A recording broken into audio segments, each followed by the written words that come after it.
There we go. Avoid legal snags by telling people they're being recorded. Ryan, you're being recorded. Recorded session. You can't sue me for this. All right, I consent All to right, whatever you want to nice. do. The Canadians This is have just like have recording. lawsuits. Do they sue people in Canada? Not as much as you guys, but yeah, we still have lawsuits. Sorry, that's my people. It's my people's fault. Uh, Funny story. When in the early 20th century in the United States, a lot of Jews tried to become lawyers, um, and they weren't hired by all the major law firms, and all the big law firms were doing like just like litigation and like mediation stuff like that. They weren't really doing like what's it called when you're like actually trying to sue somebody? What's the type Litigation, of litigate? I don't know. I think I just said litigation. The one where you're like suing. suing people. That wasn't really as common. So that was like what was available for Jewish people, and that like blew up as an industry more or less. And then that's how Because of all the the Jews. yeah, that's how all the Jews became like successful lawyers because their industry like they timed their entry by accident correctly, and it blew up. So no one in my family became a lawyer, but other people's families they did that. That's I don't know how we got into that, but this is a podcast. This is a Patreon question answering podcast. I think it's like our second to last one for February. We really procrastinated these, so we're gonna try to get them out before the end of the month. And yeah, this one's for Dom. Do you know how to pronounce Dom's handle? I don't know his handle. I It's just like call him Dom. Thomas Buden something. Something about It's flowers, I think. German. It's Yeah, very it's German. German. It's German. He's a German guy. We like him though. He stands ACA pretty hard, so that's like one of two criteria I need to like you. So Yeah, as Ed explicitly said, we like him even though he's German. yeah, so sounds good. So this is for you, Dom. I guess I'll pull up the actual question itself and read it so we don't mince his words. We were very Jeez. prepared here. Yeah. This is my style. Is no prep. Okay. Here's what Dom asked. Tom said, I like the bantamweights and I like Marlon Vera a lot. So I'd be cool if you guys could estimate his career so far. So I think like evaluate is probably what he meant. Uh, what his possible role could be. That's an interesting question. How he'll fare against Jimmy Rivera. Womp womp, that was canceled. Uh, and what do you think about his work with Jason Perillo and how will it benefit him? So I think the essence of that question is evaluate Marlon Vera. Uh, what do you expect from him working with Jason Perillo and not the Rivera fight? Oh, the what his role could be in the division is interesting too. So Ryan, Right. let's start with this. Give All right. me your archetypal description of Marlon Vera in a positive light. Let's start with that In a because we're gonna be very positive light. critical. We're gonna be very Okay. critical. So let's start positive. He's quintessentially he's a swarmer. We'll get to the part later about how he thinks he's an outfighter and isn't actually, but he's at home when he's pressuring guys, when he has their back against the cage, and he can tee off and swarm. His he works mostly with his left side. He has a decent left hook. He tries to jab a lot. And his left leg is great. He'll go southpaw a lot so he can slam it into the body and head. He has some switch kicks from orthodox. And then aside from the lead hand and lead leg, he has some nice rear leg front kicks, but he doesn't do a lot of work off his right side. His right hand is notably weak, but he's at, like I said, he's at his best when he's backing guys up and swarming.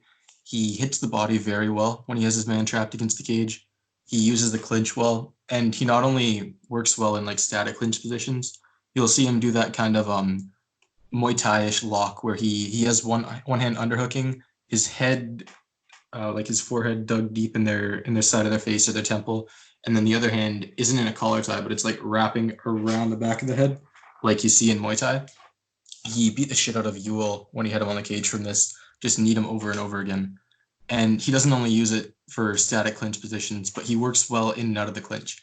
So he'll back you up. He'll throw like a flying knee to get you against the cage. He'll swarm to the head and body. Then when you duck down and try to slip a punch, he'll grab a collar tie and slam in a few knees and then push you back out and with like a left hook or something. So he's really good in those kind of interstitial positions when he has his man on the cage. And he's primarily a swarmer. He wants to trap you and he wants to get off really quick flurries and overwhelm you before you can do anything about it. Awesome. So I definitely I watched a few fights and I remembered a few fights before this, and like when I was watching, I think Ryan and I compared notes really quickly. More like I just showed Ryan all my notes to make sure they weren't bad, and he said they're okay. So I think we're good. And I just trust Ryan's notes because he's the best. But Aw. yeah, so he just listed a lot of things that Marlon Vera does well, like skill wise, which is sometimes how people like wholly evaluate fighters, which is a really weird thing to do. We were just getting started, and I just said just be nice to him. So I think like at least like 50% and 50% for fighters, it's having the skills, like knowing the form on the techniques and knowing how to do sequences of things and having competency in areas. Um, and then the other half would be like having a game. Like, how do you implement these things? Do you know how to get to your good positions? Like, yeah, you have things you're good at, but you also have things you're the best at. Do you have a path to getting to those things consistently against different styles? So, I mean, if we just go from like his most recent fight against Andre Ewell, it really stuck out to me when you were talking about his clinch game.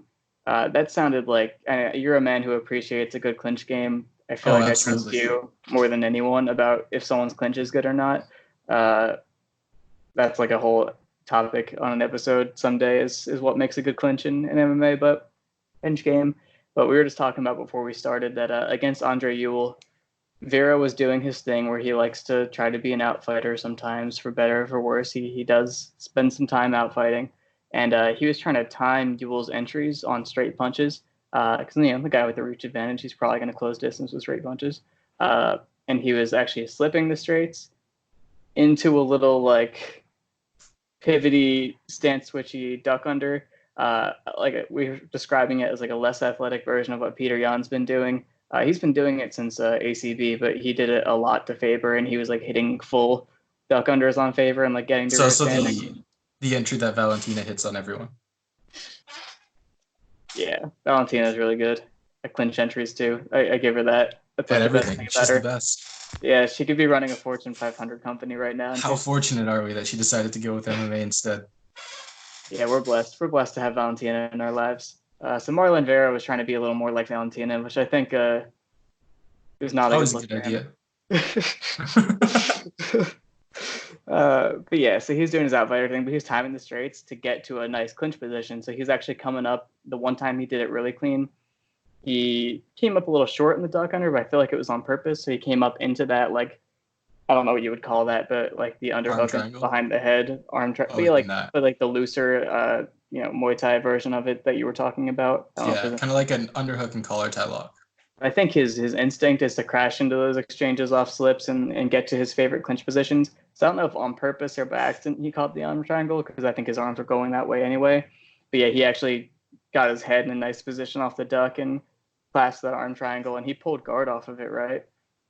Yeah, he did. So I think that's kind of him in a nutshell, because he has some good ideas about how to get to his good stuff, but I don't think he entirely thinks things through.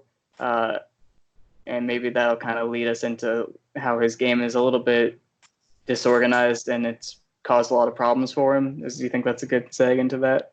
Yeah, for sure.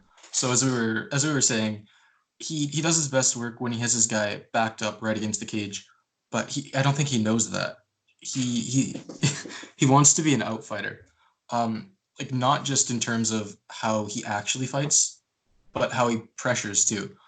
So usually in the Ewell fight, it was kind of different because Ewell was doing a lot of outside movement. He was trying to lead Vera onto counters, so Vera could pretty comfortably pressure, and he wasn't forced to just like um, to fight against what he would want to do or what he's been programmed to do. I think swarming is actually what he wants to do, but he was able to just follow Ewell around. In most of his fights, he doesn't have it that easy, so he tends to try to set up at kicking range, but he doesn't have like actual outfighting tactics. He will throw like single shots, his kicks, his punches, but they don't really form together into any coherent outside game. He can't really move laterally in any consistent way. He'll move laterally off exchanges a little bit, but there's no like pivoting or circling He's not like leading his man onto counters. He's just kind of standing outside and trying to snipe. And as we saw in the Douglas Silva Deandrade fight, who I will henceforth be calling DSDA because That's fair. screw, yeah, I'm not gonna too much. But so he would stand at range and try to pick off DSDA with single kicks to the body and head. And when DSDA was blocking them and countering, he didn't really have anything to do after that. So when he is trying to pressure, or before that, I want to talk a little bit about like the disparity in between his range game and his game when he's pressuring. So when he's at range, he usually sticks to single shots. He has poor combos. He doesn't really put his punches and kicks together well. And this is something I'd like to see a lot more from him. Like in the DSDA fight, there were like 2 times he punched off kicks and it worked really well. And then he just never did it again. And he hardly ever does it. There's no connection between his punches and kicks when he's at range. And he can't really punch the body because all of his body shots, which he relies on to enforce his pace and to wilt opponents, they don't work at range. He hits them all in kind of like mid flurry, but he isn't the kind that's gonna like snipe long range straights to the body. He needs you like either confused by his swarming or guarding to the head, and he can't get close enough to do that from range. When he is swarming, he doubles up to the head and body. He'll go left hook to the body, left hook to the head. He actually punches off his kicks. He has fluid combos, and like I said, he integrates the clinch well. So, given the difference between like how competent his game is everywhere when he has his guy backed up and when he's standing on the outside, it stands to reason that he should definitely be trying to enforce that more instead of playing to his weaknesses. But like we said, he often tries to be an outfighter. He tries to kick at range, stay in kicking range instead of trying to enforce his game. And part of this you alluded to is that he doesn't really have a coherent game behind enforcing his pressure. He knows that he wants to be swarming, but he doesn't really, I think, understand how. And I'm kind of not 100% sure the degree to which he wants to be swarming and doesn't know how, or the degree to which he doesn't want to be swarming but should. So I don't know like if the problem is that he doesn't know what his strengths are and wants to be that kind of slick outfighter, outside kicker, or if he knows he wants to swarm his guy but doesn't really have the tools. And we'll talk about this more later, but Jason Perillo would be a really good fit for him in terms of getting those tools. So he doesn't make a concerted effort to pressure. Even when he is walking forward, he'll give up way too much space after he'll back out of exchanges. And instead of like being prepared to go right back in, he'll take 3 big steps backwards. He will, if he misses at range, instead of trying to fill the open space and move forward, he'll just kind of reset at range. So even when he is pressuring, like in the Ewell fight, he was coming forward. He doesn't really have the idea in his mind of constantly filling up space like you see from dedicated pressure fighters. Like Cain Velasquez, as poor as his striking was technically, he isn't going to give you an inch of space. If he's backing you up with a jab and you like skip off to the side, he isn't going to be like, okay, and reset into the center. He's eating up every bit of that space, even if his head is like bobbling all around and you're hitting him while he does it. But so when Vera is aggressive, he suffers from a fundamental problem that a lot of guys who like to pressure do. He can't really defend punches in range with any degree of consistency. So if your only response to punching offense is to back up, then it's very hard to implement a strong pressure game because pressure relies on your ability to kind of like instill panic in opponents. You want them constantly hesitating about what they're going to do next. You want them aware that any attempt to lash out can be met with an immediate counter, and you want them hesitant to close distance. But when his opponents close distance, Vera doesn't really have much option aside from backing up. So his opponents can get ground and get space and time just by hitting him. And like we talked about the Ewell fight, Ewell trying to do all that outside footwork and lead Vera onto him probably made him expend more effort than he actually had to. Instead of, he had to kind of skip around the cage to get to like maneuver himself away from the cage on Vera, where instead of like expending all the effort to circle around the entire perimeter, he could have probably just thrown like a 1-1-2 and then pivoted off. because Vera will back up. Vera can exit exchanges at angles. So if you step in on him, he can take like the southpaw inside angle and stuff. But his lateral movement doesn't have any connection to counter punches, so it's not really threatening. So you're not like worried about a return if you lash out. You can kind of just do that and he'll angle out and then give you the opening to take back the center. And the counterpunching thing is a big point in general. Counterpunching is a massive benefit to pressure fighters. If your game relies on making your opponent go backwards and trapping them against the cage, then obviously them stepping forward and feeling comfortable enough to meet you in the pocket is a big problem. And we see a lot of pressure fighters combine their game really well with counterpunching.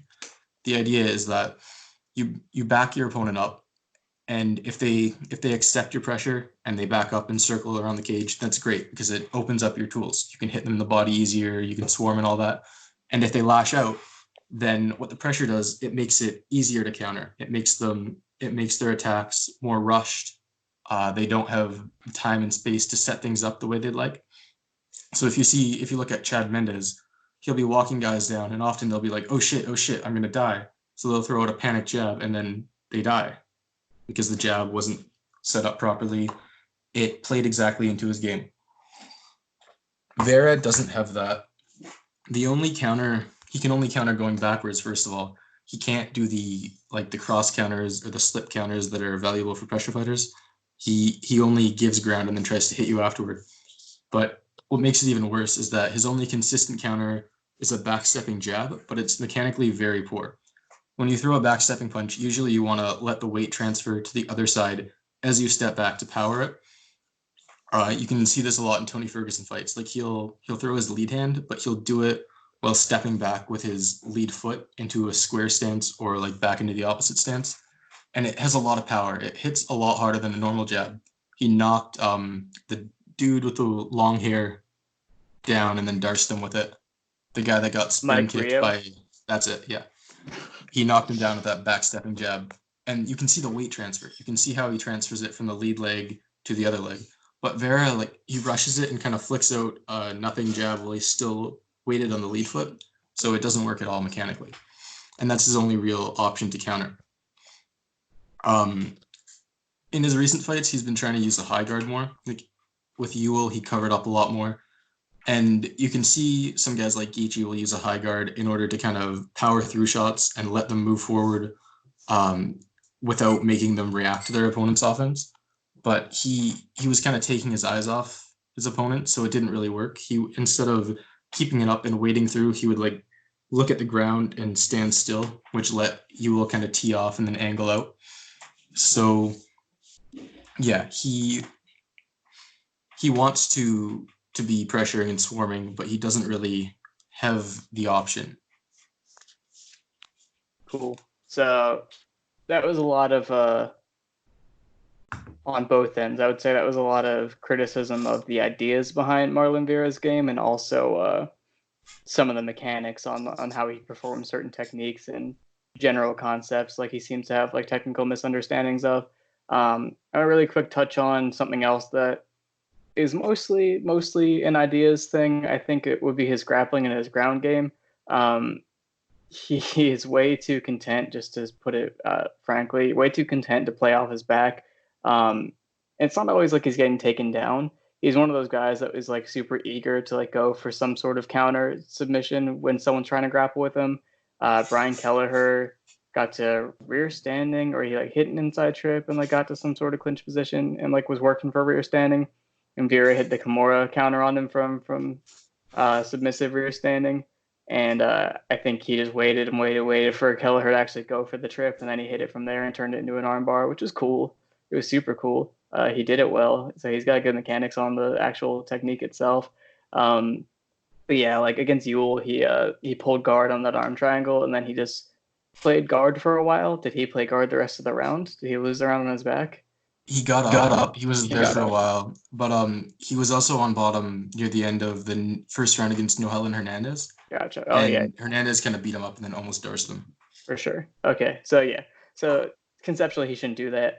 He has good ideas in guard. He controls wrists. He does overties. He does overhooks, and he is a real hip swingy armbar, chain off that kind of guy. Which if you have that kind of game, why wouldn't you have like some sort of like threatening sweep game off of that? Because a lot of those Mhm. motions tie into each other.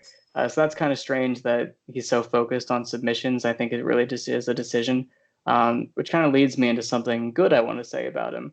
Sorry, Dom, we've been very harsh on your boy here, but I think I have hope for him. I think he has a lot of potential.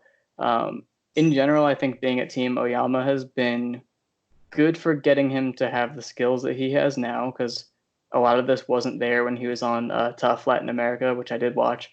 Um, I think he knocked a guy out with an up kick, which kind of just, in a nutshell, him, like, why would you be playing that game? But also, good job at being good at up kicks and timing and everything like that. But yeah, so I think being a Team Oyama probably isn't the best. My limited information on Team Oyama is based on Ian McCall, who's like their guy.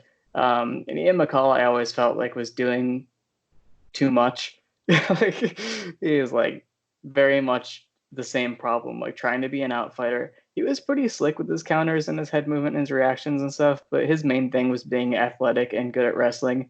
That kind of is why he was able to get away with it. He's very similar to Dominic Cruz in that way, but I think he's actually a little cleaner as a striker than Dominic Cruz, if I'm being honest with you. I think Ian McCall was pretty good at one point. Uh, but yeah, I think his game was a little bit wrong for who he was, because his wrestling usually came off exchanges he initiated, and he just was not that guy on the lead. Um, I'll have to watch his first fight with Mighty Mouse again, because I remembered him looking really good in that one. I also remembered him being very bouncy, and at the time, that was like, yes, this is good. He is bouncing. This is the best footwork ever. So I gotta watch that one again. But yeah, so I think maybe Team Oyama is about like crafty, like inspired by Muay Thai styles. So like you get the clinch competency, you get some cool stuff going on. Guys that have good tools for their outside game, but conceptually maybe it's just a little rigid there. Whereas like, yeah, this is the game you play. It's just not right for him for what he's good at, like we've talked about. So I think that's probably hindered him a little bit at this point, because I think he's ready to move on. So in terms of coaching, he posts a lot on Instagram about being at the is it RVCA or RCVA? I never know. It's a brand. I don't accept you brand. I'm not It's gonna the say your name right. it's Ludwig's camp, right? The Denver thing?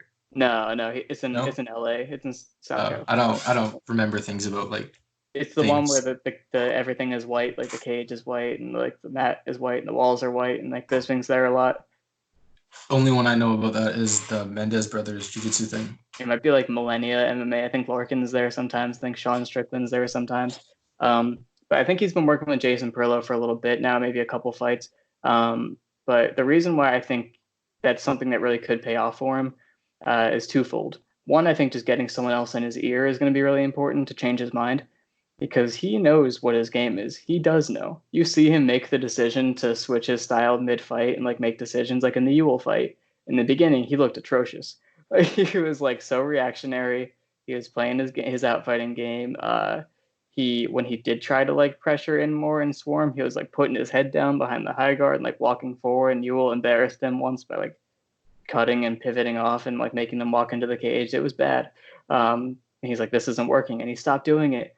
He tried different stuff, and he didn't have the right idea right away all the time, but he got there eventually. So I think that shows that he does have an adaptable mind. He does actually have what I would consider like good fight IQ in like a baseline sense. Like he knows how to win fights. He knows how to fight, which is just not something you can say for everyone. Um, I think he's a little. I don't think he's unathletic, but I just think he's a little slow, and Yeah. not maybe a little foot slow as well sometimes. And that kind of gets him in trouble with the game he's trying to play. So I think working with a boxing coach, a boxing specific coach, which I think Jason Perillo, you could say he is. So I don't know a lot about Perillo, but just from hearing what you've been talking about, a boxing specific coach could do him a lot of favors. So even if he didn't change his game, let's say he's building head movement into his punching mechanics and learning combinations that help him protect himself and maybe set up other parts of his game, like get him a little better on the lead, basically, and clean him up in the pocket, like just without even changing his game at all. That would make him like 2 times better. He was just more Yeah, for confident in sure. those phases. But at the same time, like he's really vulnerable on the back foot and he backs up linearly and he hits the cage, and that's a problem for him. Then his body's open. That's something like teaching footwork mechanics and like getting those triggers in, like to cut off and go and do whatever.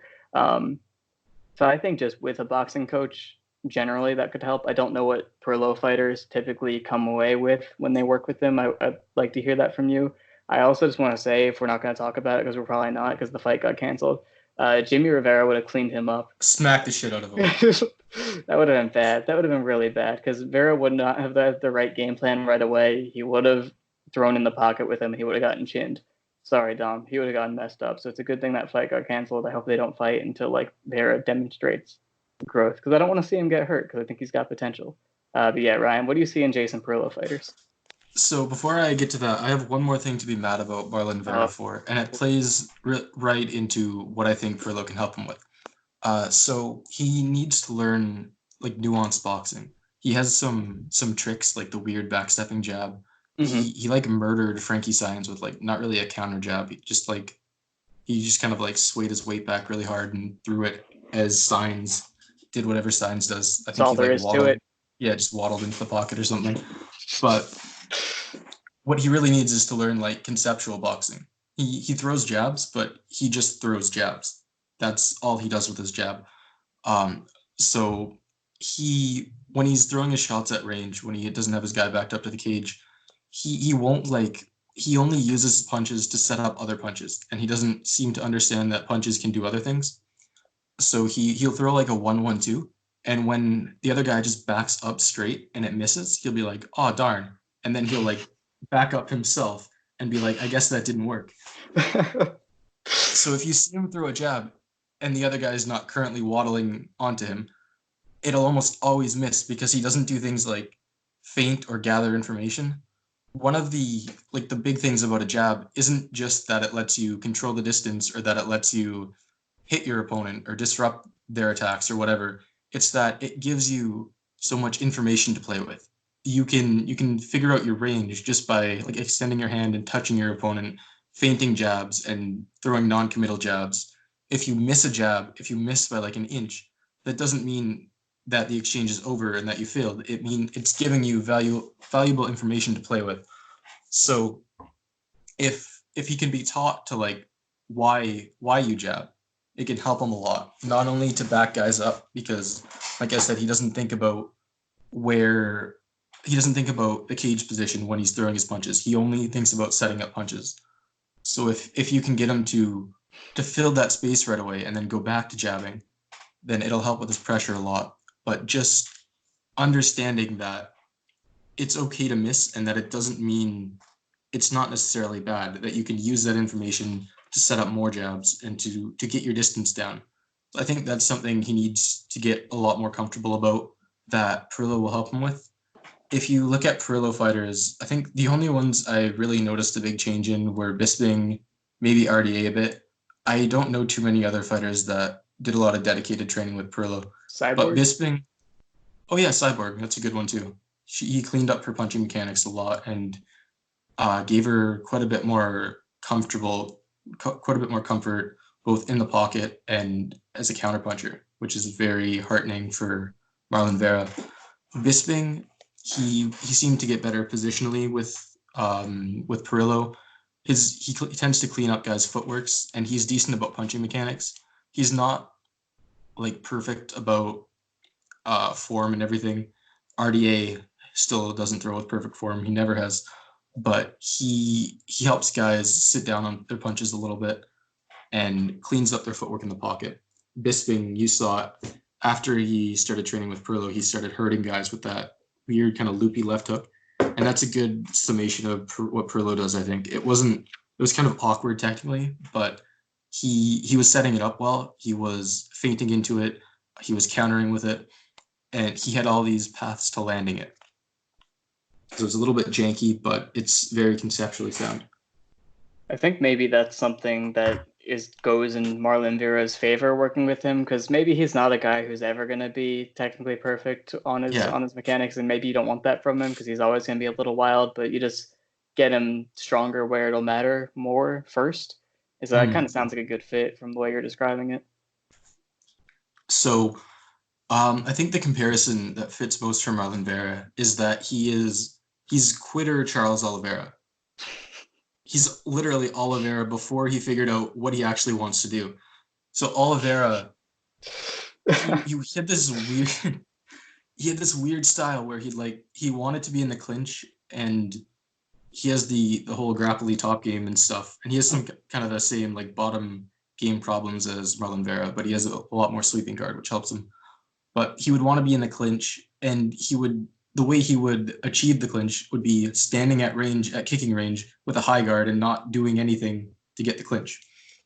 So it's a very Marlon Vera problem. And then guys would piece up his body, wreck his high guard, take it apart because he didn't have like defense. He would just sit there with his hands up. Pettis like just cut up his guard and whomped his body with kicks over and over again. Cub Swanson decked him to the body, etc. Recently, he's become a pressure counterpuncher. So he has the clinch game that Marlon Vera has too. So he'll come forward, use like his front kicks and jabs to back his man up, and then they can't just cut him up with punches on the lead whenever they want because he's developed counterpunching. And that's the way he's finished, I think, his last like 2 fights against Nick Lentz and Nick Lentz. Jared Gordon. Isn't that what I said? Yeah. Now he's actually a real counterpunching threat. And it both helps his pressure and helps facilitate the rest of his game because he can back his man up a lot more consistently now that he can kind of box on the lead as well. And it facilitates his clinch game. But they can't just take back space whenever they want. It used to be you could back Charles Oliveira up by just trying to hit him because he couldn't defend any other way. But now he doesn't like do in-depth exchanges. He's not layered or anything. But if you just throw a jab or like a 1-2, there's a very good chance he's just going to slip it and whomp you. So I think training with Furlow could give Vera some of that, and that it would really help his game. If I had to pick 2 things that I would add to Vera's game, it would be more dedicated linear tools with a focus on pushing guys back. So instead of just jabbing from range to land the jab or to set up a straight right and then going back to distance, jabbing like twice to back his man up and then right away filling the distance. And then he has the front kicks off both legs that he uses really well. But again, there's no real concerted pressure game behind them. He's just trying to hurt them to the body, which is great. It fits with his game a lot. He wants to be walking his guy down, wearing them out, putting a pace on them, and the body shots are great for that. But those linear kicks are also so good for backing his man up. Not only because you can literally push them back and then immediately fill the space, but you can feint them into the clinch, you can feint them into jabs.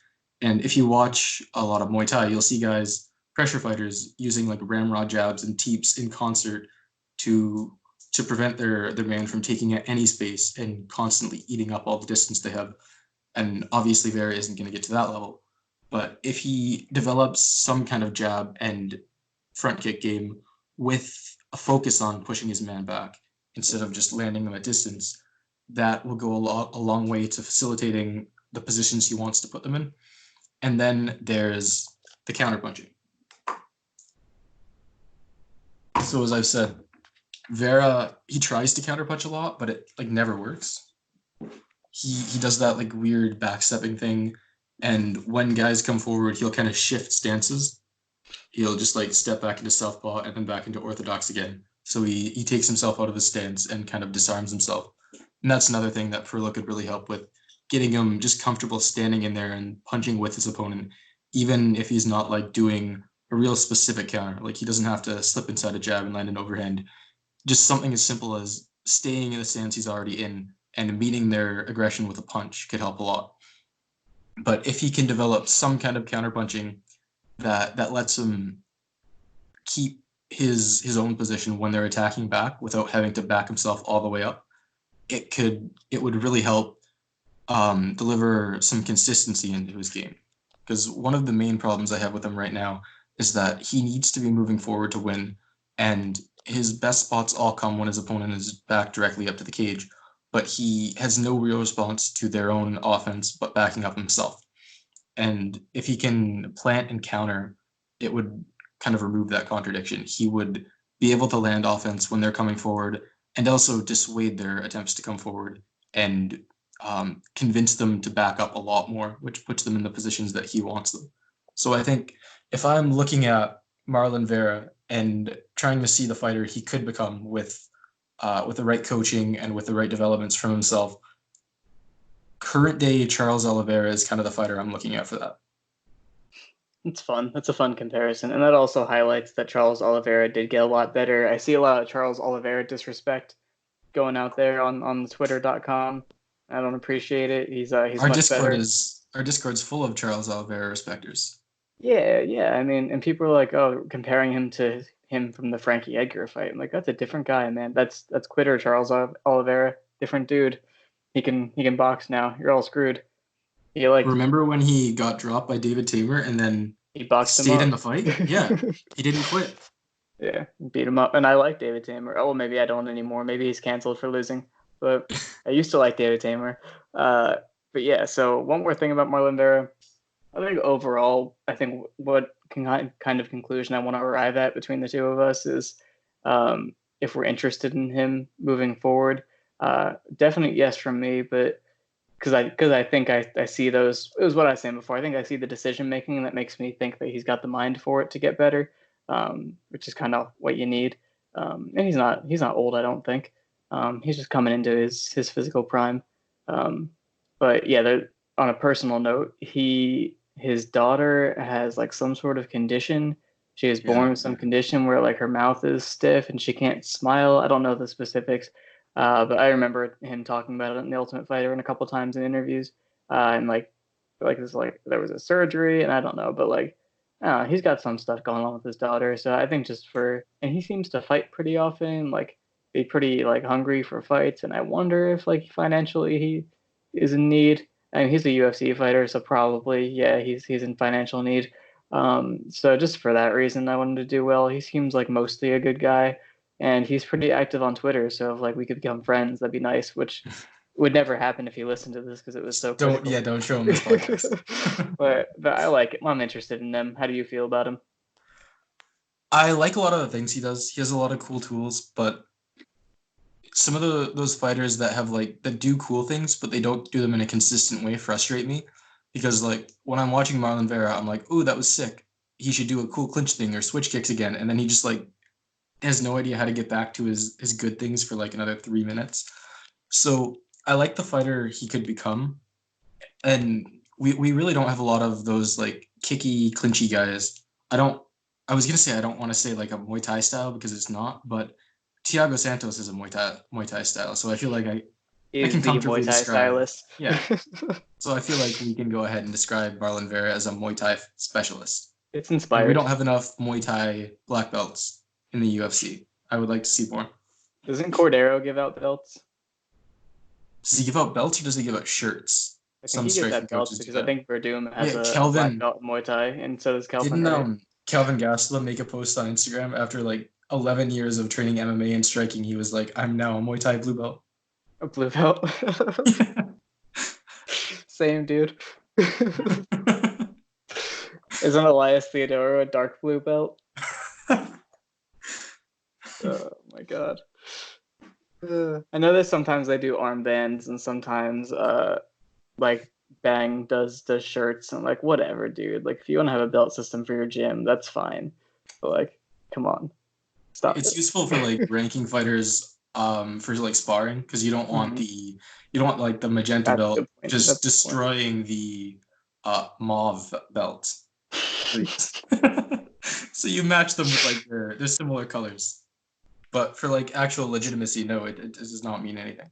Makes sense. So I think our goals for Marlon Vera are get your Muay Thai black belt, and I think you'll be set from there. If you could get a get an All American belt as a wrestler, like that would be really helpful as well. If you can get promoted to All American with your belt rankings, that'd be pretty sick. Just send me $200 a month, and I'll teach you online and give you your wrestling black belt. I think that'd be pretty cool. So yeah, hit me up, Marlon Vera. But yeah, do you have anything else to say about him? I think one thing I made the Oliveira comparison, and I think like a high level future vision of what he could look like is Oliveira. but I think his ceiling is a little bit lower than that just because of the wrestling. Wow. Oliveira, we mentioned his guard.